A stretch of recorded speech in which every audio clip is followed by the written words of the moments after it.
اچھا، آج ملک کی اور بلوچستان کی ایک بہت بڑی سیاسی شخصیت سرفراز بگٹی سابق وزیر داخلہ بھی ہیں، انہوں نے باقاعدہ پیپلز پارٹی میں شمولیت اختیار کی۔ اب تک پیپلز پارٹی کا دعویٰ یہ تھا کہ آپ کو لیول پلینگ فیلڈ نہیں مل رہا، لیکن سرفراز بگٹی کے آنے سے ایک تاثر یہ بھی گیا کہ لیول پلینگ فیلڈ کا پلڑا جو ہے شاید وہ پیپلز پارٹی کی طرف آ رہا ہے۔ دیکھیں، ہمیں گلا اس بات پر تھا اور ہے، ابھی بھی ہے، کہ لیول پلینگ فیلڈ نہیں دی جا رہی ہے۔ ہمیں لیول پلینگ فیلڈ دیں، پھر آپ دیکھیں کیا نتائج ہوتے ہیں۔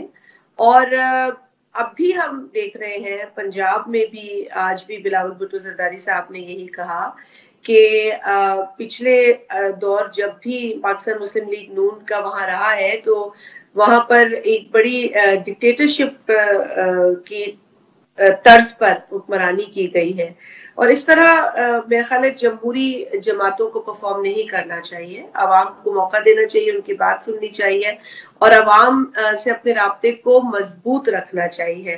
ہمیں شکوہ یہی ہے کہ لیول پلینگ فیلڈ ہمیں نہیں نظر آتی۔ ہمیں کچھ لوگ جو ہے وہ خواہش کرتے ہیں تو ان کی خواہش پوری ہو جاتی ہے، ہم تو جائز مطالبہ کرتے ہیں تو وہی پورا نہیں ہوتا۔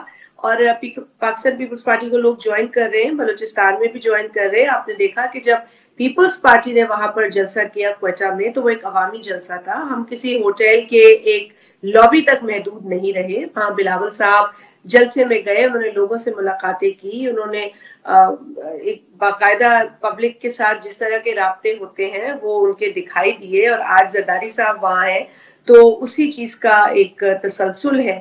میں سمجھتی ہوں کہ عوام تو چاہتے ہیں کہ وہ، اور وہ دکھا رہے ہیں کہ وہ کس کے ساتھ جانا چاہتے ہیں، وہاں کے لوگ، وہاں کے جو پولیٹیشینز ہیں، بس ان پہ کوئی پریشر نہ ہو اور اوپن ایک انوائرمنٹ دیا جائے، فری انوائرمنٹ دیا جائے، لیول پلینگ فیلڈ دی جائے، تو یقینی طور پہ نتائج بہت بہتر ہوں گے۔